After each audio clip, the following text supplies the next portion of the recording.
नमस्कार साथियों, आपका फिर से स्वागत है। आज हम शुरू करने वाले हैं राजस्थान इतिहास की महत्वपूर्ण क्वेश्चनों के बारे में, जिसमें हम इतिहास के महत्वपूर्ण स्रोतों के क्वेश्चनों का डिस्कशन करेंगे, जो आने वाले व्यक्तिगत एग्जामों के लिए समान रूप से उपयोगी है। आज का अगर वीडियो पसंद आए तो हमें सपोर्ट जरूर बनाएं। आज का वीडियो शुरू करने से पहले हमें शुरुआत करते हैं आज की वीडियो की एक कोटेशन के साथ शुरुआत करते हैं। ये ज़िंदगी हंसी है, इसे प्यार करो। ये ज़िंदगी हंसी है, इसे प्यार करो। अब ये रात है, सुबह का इंतज़ार करो। वो पल भी आएगा जिसकी ख्वाहिश है आपको। वो पल भी आएगा जिसकी ख्वाहिश है आपको। रब पर भरोसा रखो, वक्त पर एतबार करो। चलिए फिर आज की वीडियो स्टार्ट करते हैं इसी कोटेशन के साथ। आपको वीडियो बहुत पसंद आएगा और ये क्वेश्चन बहुत शानदार क्वेश्चन है, किसी न किसी एग्जाम पूछे गए हैं। पहला क्वेश्चन है हमारा, मुगल बादशाह अपनी विजयों में से आंधी के लिए राठौड़ों की 1,00,000 तलवारों को एहसानमंद थे, ये कथन किसका है? मुगल बादशाह अपनी विजयों में से आंधी के लिए राठौड़ों की 1,00,000 तलवारों के एहसानमंद थे, ये कथन किसका है? ये कथन किसका है? ये कर्नल टॉड का है, कर्नल जेम्स टॉड का ये कथन है। कर्नल टॉड ने कहा है, कर्नल टॉड ने 1817 से 1822 तक पश्चिमी राजदूत राज्यों में ईस्ट इंडिया कंपनी के रूप में कार्य करते हुए annuls and antiquities of Rajasthan पुस्तक लिखी। कर्नल टॉड ने सर्वप्रथम राजस्थान की सामंतवादी व्यवस्था पर विस्तार से लिखा था। आपको बता दें कि राजस्थान इतिहास का जनक के रूप में भी कर्नल टॉड को ही जाना जाता है। कर्नल टॉड को राजस्थान इतिहास जनक के रूप में जाना जाता है। नेक्स्ट क्वेश्चन है 2 नंबर, बादशाह ने मेवाड़ के राणा को आपस के समझौते के से अधीन किया था, न कि बल से, यह कथन किसका है? बादशाह ने मेवाड़ के राणा को आपस के समझौते से अधीन किया था, न कि बल से, कथन किसका है? ये कथन है सर टॉमस रॉ को। सर टॉमस रॉ का ये कथन है। सर टॉमस रॉ कहते हैं, टॉमस रॉ एक ब्रिटिश राजदूत था। टॉमस रॉ क्या था? एक ब्रिटिश राजदूत था जो बादशाह जहांगीर के शासनकाल में 1616 में भारत आया था। इसने अजमेर के किले में जहांगीर से मुलाकात की थी। टॉमस रॉ ने जहांगीर की अभिरुचियों एवं धार्मिक मान्यताओं के बारे में विस्तार से लिखा है। नेक्स्ट क्वेश्चन है 3 नंबर। 3 नंबर क्वेश्चन हमारा कहता है, क्या कहता है? 31,000 रुपया राजस्थान की कौन सी टकसाल में बनता था? 31,000 रुपया राजस्थान की कौन सी टकसाल में बनता था? यह पटवार मुख्य परीक्षा 2016 में पूछा गया क्वेश्चन है। ये बनता था 31,055 में बनता था। कहाँ पर बनता था? 55 में।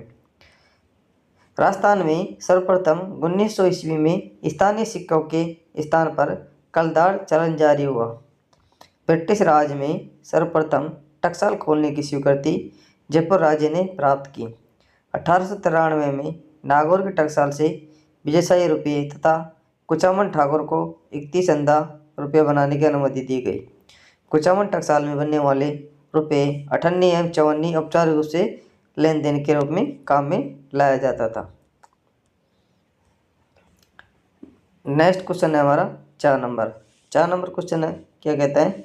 किस शिलालेख में चौहानों को वत्स गोत्र ब्राह्मण कहा गया है? किस शिलालेख में चौहानों को वत्स गोत्र ब्राह्मण कहा गया है? किस में कहा गया है? ये बिजोलिया शिलालेख में कहा गया है। किस में कहा गया है? बिजोलिया शिलालेख में। राइट आंसर हमारा सी हो जाएगा। राइट आंसर हमारा सी हो जाएगा। बिजोलिया शिलालेख बिजोलिया के पार्श्वनाथ मंदिर के पास एक चट्टान पर 5 फरवरी 1170 ईस्वी में उत्कीर्ण करवाया गया था।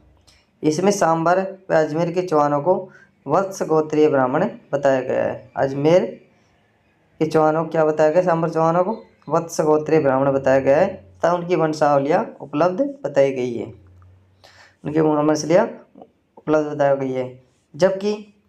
जबकि चंद्रवर्दी क्या कहता है? चंद्रवर्दी कहता है कि ये चौहानों की उत्पत्ति कहाँ से हुई थी? अग्निकुंड से हुई थी। कहाँ से हुई थी?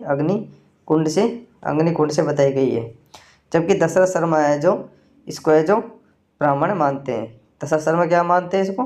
दशरथ शर्मा ब्राह्मण, दशरथ शर्मा ब्राह्मण मानते हैं। क्या मानते हैं? ब्राह्मण मानते हैं, ब्राह्मण मानते हैं, दशरथ शर्मा है जो। नेक्स्ट क्वेश्चन है हमारा 5 नंबर क्वेश्चन। बड़वा ग्राम कोटा से मोखरी यूपी अभिलेख प्राप्त हुआ है। बड़वा ग्राम कोटा से कितने मोखरे यूपी अभिलेख प्राप्त हुए हैं? कितने प्राप्त हुए हैं? 3 प्राप्त हुए। राइट आंसर हमारा बी हो जाएगा, 3 प्राप्त हुए। कोटा जिले के बड़वा गांव से विक्रम संवत 238 के 3 यूप लेख मिले हैं। इसमें मोखरी वंश के शासकों का वर्णन सर्वप्रथम मिला है। इसमें मोखरी महासेनापति बल के 3 पुत्रों के यज्ञ संपादन का उल्लेख किया गया है। नेक्स्ट क्वेश्चन है 6 नंबर क्वेश्चन क्या कहता है? निम्नलिखित कथनों में से कौन सा कथन चीरवा शिलालेख के बारे में सही है? चीरवा शिलालेख के बारे में सही है। ये पहला कथन है, यह 1273 ईस्वी में संस्कृत भाषा में उत्कीर्ण किया गया था। रत्न प्रभसूरी इसके प्रशस्तिकार थे। इसके शिल्पी देलन थे। अग्निकुंड से उत्पन्न राजपूतों को इसमें उल्लेख किया गया है। तो हमारा राइट आंसर क्या हो जाएगा? बी हो जाएगा। बी के अंदर क्या हो जाएगा? देख, इसमें जो पहला सही है, 1273 संस्कृत भाषा में उत्कीर्ण किया गया था। रत्न प्रभसूरी इसके प्रशस्तिकार थे और शिल्पी इनके दल्लन थे। चीरवा शिलालेख के शिल्पी कौन थे? दल्लन थे। अग्निकुंड से उत्पन्न राजपूत का उल्लेख इसमें नहीं है। इसका उल्लेख किसने किया है? अग्निकुंड वाला चंद्रवर्दई ने। किसने किया है? चंद्रवर्दई ने इसका उल्लेख किया अग्निकुंड का है जो। तो ये ऑप्शन गलत हो जाएगा। आगे 1, 2, 3 सही हो जाएंगे। उदयपुर के चीरवा गांव के एक मंदिर में नागरी लिपि में 1273 में उत्कीर्ण एक लेख मिला है। इस शिलालेख से गोहिल वंशीय बप्पा रावल के वंशजों पद्म सिंह, जैतर सिंह, तेज सिंह और समर सिंह की उपलब्धियों का वर्णन मिलता है। नेक्स्ट है 7 नंबर क्वेश्चन है हमारा, आकेशाही सिक्के किस रियासत में प्रचलित थे? आकेशाही सिक्के किस रियासत में प्रचलित रहे थे? किस में रहे थे? जैसलमेर में रहे थे आकेशाही सिक्के। अभी देख लेते हैं मारवाड़, अजमेर, मेवाड़ सभी के जो हम सिक्कों के बारे में थोड़ा पढ़ लेते हैं, कौन कौन से सिक्के प्रचलन में थे। जोधपुर यानी कि मारवाड़, जोधपुर मारवाड़ बोला जाता था पहले। उसमें विजयशाही, गदिया एवं फदिया सिक्के थे। जोधपुर में क्या थे? विजयशाही, गदिया और फदिया थे। जबकि जयपुर को आमेर कहा जाता था। आमेर में झाड़शाही एवं हाली सिक्के मिलते थे। जबकि उदयपुर को मेवाड़ कहा जाता है। मेवाड़ में डिंगला, भिलाड़ी, त्रिशूलिया, नाथद्वारिया, बिड़किया, स्वरूपशाही सिक्के मिलते हैं। और जैसलमेर में मोहम्मद शाही, आकेशाही सिक्के मिलते थे। यानी कि जहाँ शाही लगे हो वहाँ जैसलमेर में मिलता है। नेक्स्ट क्वेश्चन है 8 नंबर क्वेश्चन हमारा क्या कहता है? बसंतगढ़ का शिलालेख किस वंश से संबंधित है? ये किस वंश से संबंधित था? ये चावड़ वंश से संबंधित था। बसंतगढ़ शिलालेख विक्रम संवत 682 में सिरोही जिले में प्राप्त हुआ था। बसंतगढ़ से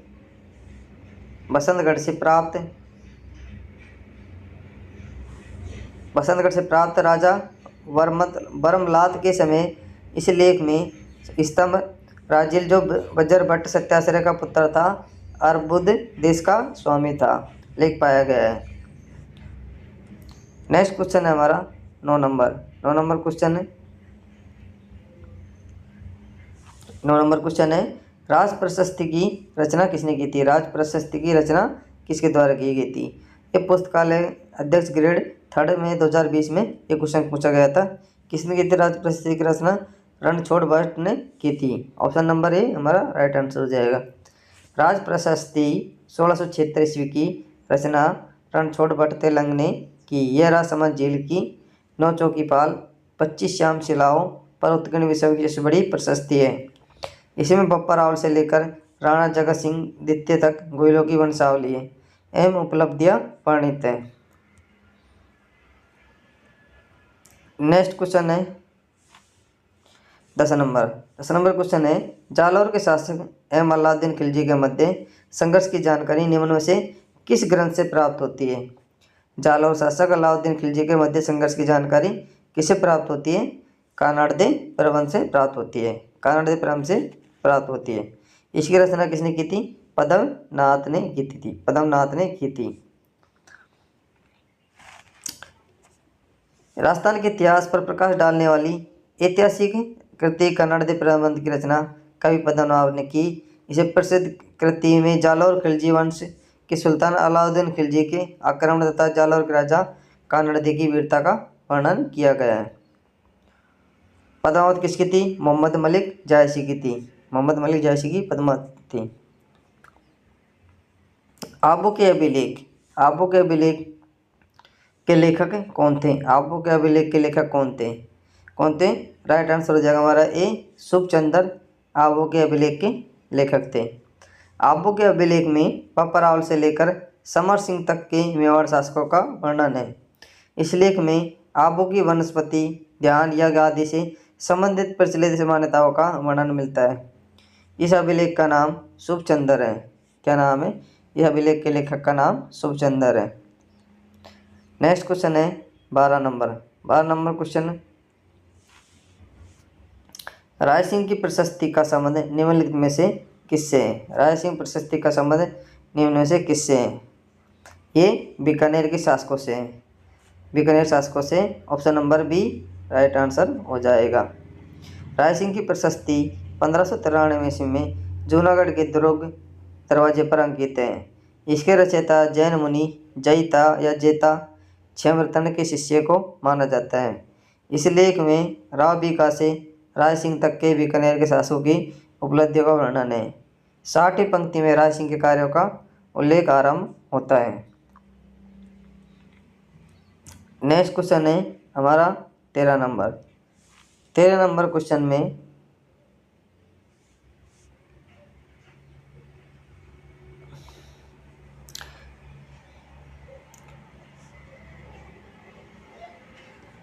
हिस्ट्री का इस चैप्टर खत्म हो जाता है, उससे आगे दूसरा शुरू हो जाता है ज्योग्राफी। साबी नदी के तट पर प्राचीन राजस्थान की सभ्यता कौन से स्थल पर बसा हुआ है? कौन सी स्थल पर? ये जोधपुरा में बसा हुआ है। साबी नदी राजस्थान के जयपुर सीकर जिलों की सीमा पर सेपर जयपुर फाड़े से निकलकर अलवर जिले में बहते हुए हरियाणा में पटौदी गुड़गांव के उत्तरी में विलीन हो जाती है। प्राचीन राजस्थान की सभ्यता का नगरी बनास नदी के तट पर गिलोड नदी पर स्थित है।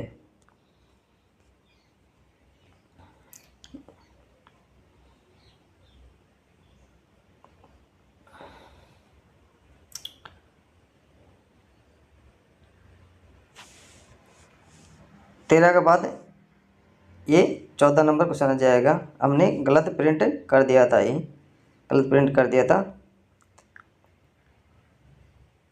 वो क्वेश्चन यह था, ढींगला बडरिया नाथरिया है। ढींगला बडरिया नाथरिया क्या है? ढींगला बडरिया नाथरिया क्या है? ये मेवाड़ में प्रचलित सिक्के हैं। क्या है? मेवाड़ में प्रचलित सिक्के हैं। मेवाड़ में प्रचलित तांबे के सिक्के ढींगला, बिलाड़ी, त्रिशूलिया, भिंडरिया, नाथरिया आदि नामों से जाने जाते थे। मेवाड़ में क्षेत्र में अन्य सिक्के सलुम्बर ठिकाने के तांबे का सिक्का पद्मशाही, भिंडर का तांबे का सिक्का भंडारिया, पैसा, शाहपुरा के तांबे के सिक्के माधुशाही कहलाते थे। नेक्स्ट क्वेश्चन है, लिविंगस्टिक सर्वे ऑफ इंडिया के लेखक कौन थे? लिविंगस्टिक सर्वे ऑफ इंडिया के लेखक कौन थे? जॉर्ज ग्रियर्सन थे। जॉर्ज ग्रियर्सन अंग्रेज भारतीय भाषाविद थे, जिन्होंने 1912 में लिंग्विस्टिक सर्वे ऑफ इंडिया नामक ग्रंथ की रचना की। इस ग्रंथ में इन्होंने राजस्थान की भाषा के लिए राजस्थानी शब्द का सर्वप्रथम प्रयोग किया। इस प्रदेश में प्रचलित विभिन्न भाषाओं का सामूहिक नाम था। इन्होंने modern vernacular literature of northern India ग्रंथ भी लिखा था। नेक्स्ट क्वेश्चन है 15 नंबर, जाबालीपुर, शाकंभरी, श्रीमाल जैसे प्राचीन नगरों का उल्लेख किस शिलालेख में मिलता है? किसे मिलता है? जाबालीपुर, शाकंभरी, श्रीमाल जैसे प्राचीन नगरों का उल्लेख किसे मिलता है? बिजोलिया शिलालेख में मिलता है। Option number C right answer हो जाएगा। बिजोलिया शिलालेख बिजोलिया भीलवाड़ा के पार्श्वनाथ मंदिर के पास एक चट्टान पर संस्कृत भाषा में उत्कीर्ण ग्रंथ है। इसके रचयिता गुणभद्र थे। इसमें सांबर अजमेर के चौहान शासकों की उपलब्धियों का वर्णन है। इसमें विभिन्न नगरों के प्राचीन नाम बताए गए हैं, जैसे कि जाबालीपुर जालौर का नाम है, शाकंभरी सांबर का नाम बताया गया है, श्रीमाल भीनमाल को कहा गया है, नड्डोल नाडोल को कहा गया है, दिल्ली को कहा गया है। नेक्स्ट क्वेश्चन है 16, राजपूताना नाम का प्रयोग सर्वप्रथम कब व किसने किया था? ये किसने किया था? सन 1800 में जॉर्ज थॉमस के द्वारा राजपूताना शब्द का सर्वप्रथम प्रयोग किया गया था। राजस्थान के भूभाग हेतु राजपूताना शब्द का प्रयोग 1818 ईस्वी में जॉर्ज थॉमस ने किया। इसका उल्लेख फ्रैंकलिन की पुस्तक military of memoirs of George Thomas में मिलता है। Military memoirs of George Thomas में मिलता है, जो इसका प्रकाशन 1805 में किया गया था।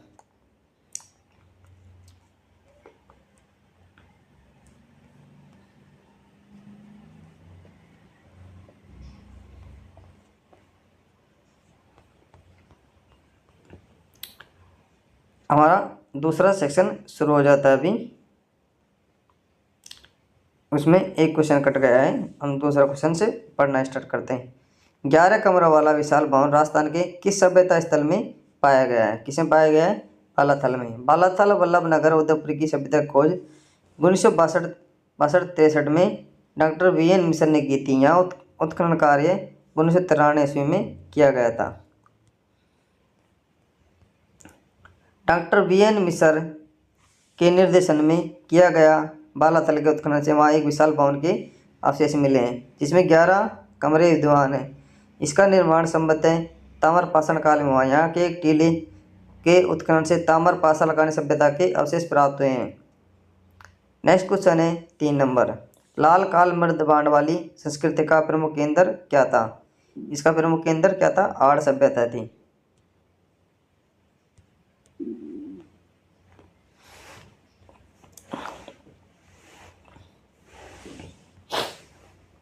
आड़ सभ्यता को प्राचीन ताम्रवर्ती नगरी सभ्यता की खोज सर्वप्रथम 1953 में पंडित अक्षय कीर्तिवास ने की थी। आड़ सभ्यता का उत्खनन सर्वप्रथम RC अग्रवाल ने 1954 में कराया था। बाद में 1962-61 में SD सांकलिया के द्वारा उत्खनन करवाया गया। यहाँ खुदाई में 6 तांबे की मुद्राएं, 3 मोहरे, स्फटिक आदि की गोल मणियाँ, लाल व काले बोरी चित्रित मृदबाण, मूसल आदि प्राप्त हुए हैं।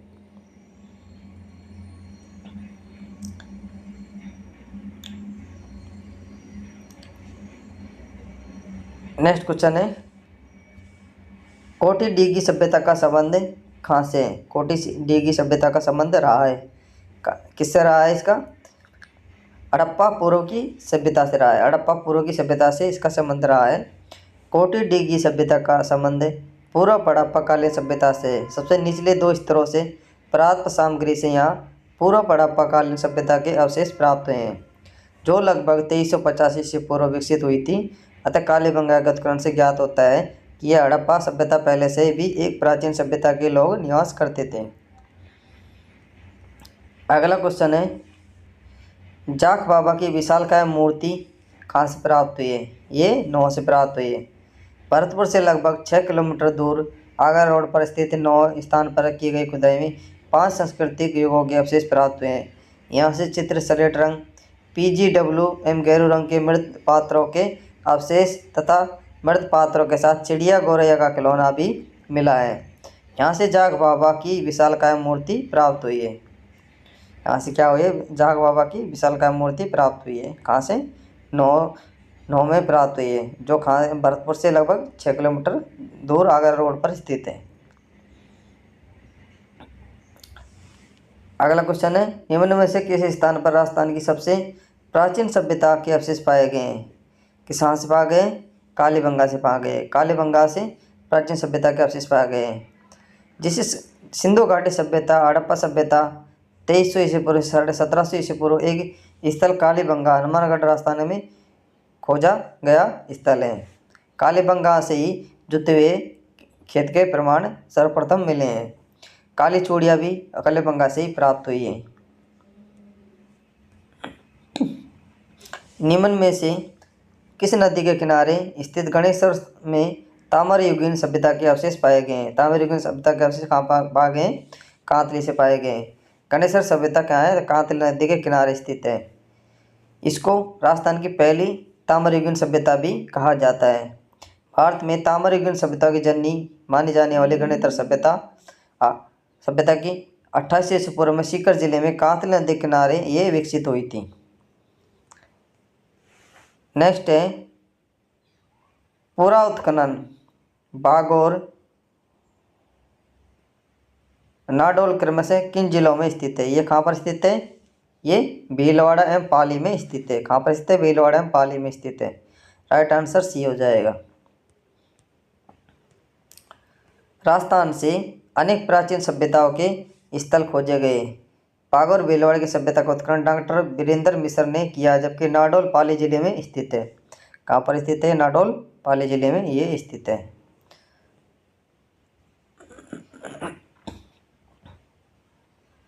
बैराठ में जो पुरातात्विक अवशेष मिले हैं वे किस काल से संबंधित हैं? वो उत्तर गुप्त काल से संबंधित हैं। बैराठ या विराटनगर जयपुर में सर्वप्रथम दयाराम सायनी के नेतृत्व में खुदाई की गई। यहाँ से पूर्व मौर्यकालीन या मौर्यकालीन सभ्यता के अवशेष मिले हैं।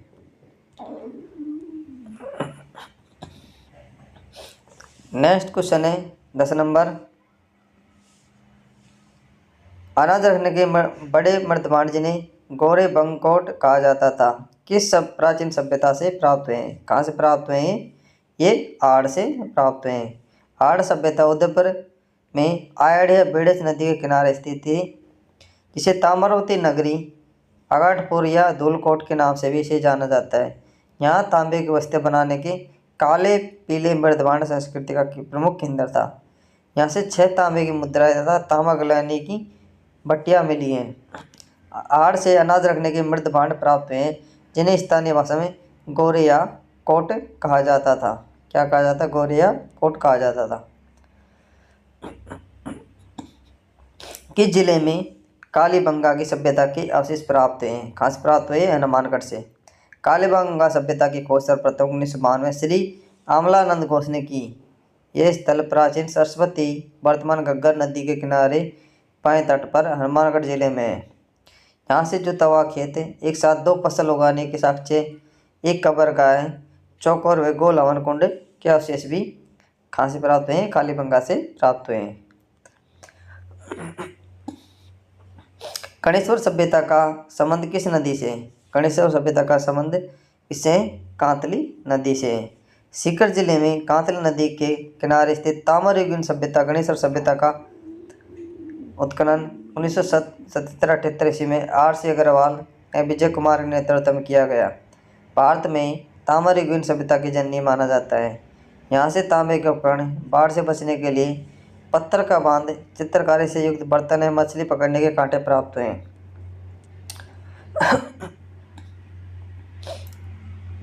नेक्स्ट है कालीबंगा का शाब्दिक अर्थ है। कालीबंगा का शाब्दिक अर्थ क्या है?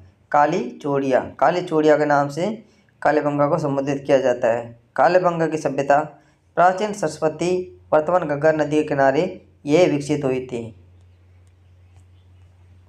इस नदी के किनारे बस्सी राजस्थान की सबसे प्राचीन सभ्यता है। इसकी खोज 1952-53 में अमला घोषनंद ने की थी। इस पर उत्खनन कार्य B.K. थापर के निर्देशन में हुआ। यहाँ जुता हुआ खेत, एक ही साथ 2 फसल उगाना, कबर गायम, चौकोर गोल हवन कुंड, अग्निकुंड के अवशेष भी कालीबंगा से ही प्राप्त हुए हैं। नेक्स्ट है राजस्थान में किन राजाओं के सिक्के नलियासर, बैराठ तथा नगरी में प्राप्त हुए हैं? कहाँ पर? यूनानी। राजस्थान में यूनानी राजाओं के सिक्के नलियासर, सांबर जयपुर, बैराठ जयपुर तथा नगरी चित्तौड़गढ़ से प्राप्त हुए हैं। बैराठ से 28 मुद्राएं इंडो ग्रीक शासकों की प्राप्त हुई है। इसमें 18 मुद्राएं यूनानी शासक मिनेंडर की है। सांबर से 200 मुद्राएं प्राप्त हुई है, जिन्हें 5 मार्क का इंडो सेसेनियन मुद्राएं कहा जाता है। इंडो सेसेनियन मुद्राएं इसे कहा जाता है।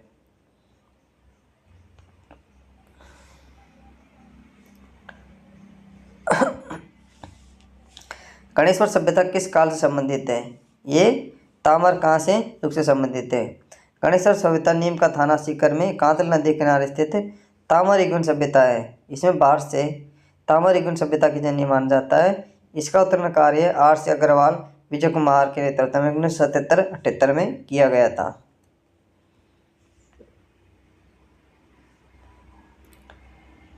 निम्नलिखित में से कालीबंगा सभ्यता संबंधित है। कितने किससे संबंधित है? 2500 ईसा पूर्व से 1500 ईसा पूर्व, ये इसका राइट आंसर हो जाएगा। कालीबंगा सभ्यता प्राचीन सरस्वती वर्तमान गंगा नदी के किनारे बसी राजस्थान की सबसे प्राचीन सभ्यता है। इस सभ्यता की खोज 1952 में श्री अमलानंद घोष ने यहाँ से उत्खनन छोटे टीले से पूर्व हड़प्पा कालीन सभ्यता 2400 ईसा पूर्व तथा दूसरे टीले से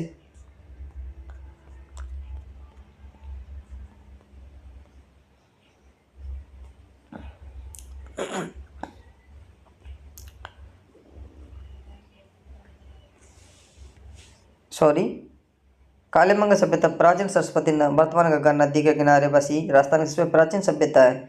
इस सभ्यता की खोज 1952 में श्री अमलानंद घोष ने यहाँ से उत्खनन में छोटे टीले से पूर्व हड़प्पा कालीन सभ्यता 24 ईसा पूर्व तथा दूसरे टीले से हड़प्पा कालीन सभ्यता के अवशेष प्राप्त हुए हैं। मुंह का चूल्हा, बहुत प्रकार के बर्तनों के साथ सिलबट्टा व पैन निम्नलिखित में से किस स्थान से खुदाई में मिले हैं? कहाँ से मिले हैं? या आड़ से मिले? आड़ उदयपुर आहड़ बेड़ज नदी के किनारे स्थित है।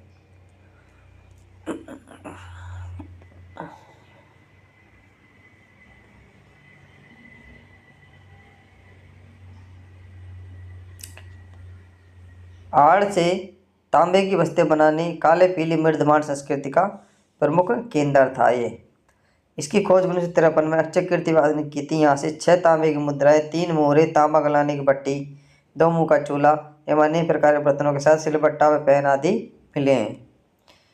निम्न में से किसी ताम्रयुगीन सभ्यता में सबसे प्रमुख सभ्यता कौन सी थी? प्रमुख सभ्यता आहड़ सभ्यता थी। राजस्थान की ताम्रयुगीन सभ्यता में सबसे प्रमुख सभ्यता आहड़ है। यह आहड़ बेड़ज नदी के किनारे स्थित तांबे की वस्तुएं बनाने काले पीले मृदवान संस्कृति का प्रमुख केंद्र था। यहाँ से उत्खनन में 6 तांबे की मुद्राएं, 3 मोहरे, तांबा गलाने की भट्टी मिली है।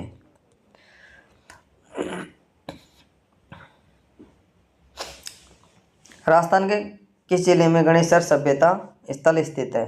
कहाँ पर स्थित है? ये सीकर में स्थित है। गणेश्वर नीम का थाना सीकर कांतल नदी के किनारे स्थित ताम्रयुगीन सभ्यता है। यह भारत में ताम्रयुगीन सभ्यता की जननी मानी जाती है। इसका उत्खनन कार्य आर.सी. अग्रवाल विजय कुमार के नेतृत्व में 1977-78 में हुआ। यहाँ से लगभग 2000 ताम्र आयुध ताम्र उपकरण प्राप्त हुए हैं।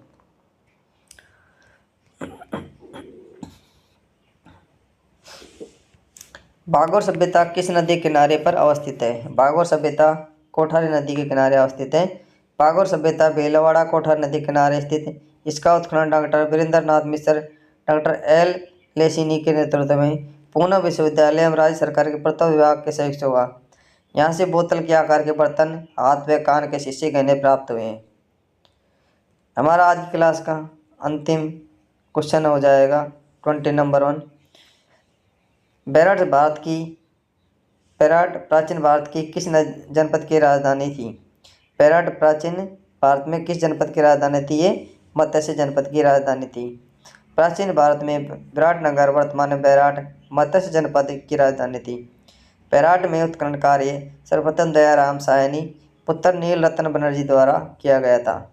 यहाँ से सूती कपड़े में बंधी 37 मुद्राएं, 8 पंचमार्का एवं शेष इंडो ग्रीक यूनानी शासकों की मुद्राएं, अशोक कालीन बौद्ध मंदिर, स्तूप, बौद्ध मठ के अवशेष मिले हैं। साथियों, ये था आज इतिहास से संबंधित कुछ क्वेश्चनों को हमने डिस्कस किया डिटेल वाइज 21 क्वेश्चनों को। आज का सेशन आपको कैसे लगा? अगर अच्छा लगा हो तो चैनल को सब्सक्राइब करना, फॉलो करना, ऐसे ही सपोर्ट बनाए रखना। इस आने वाली वीडियो में ऐसे क्वेश्चन आपके लिए लाते रहेंगे। तब तक के लिए thanks for watching my video. धन्यवाद।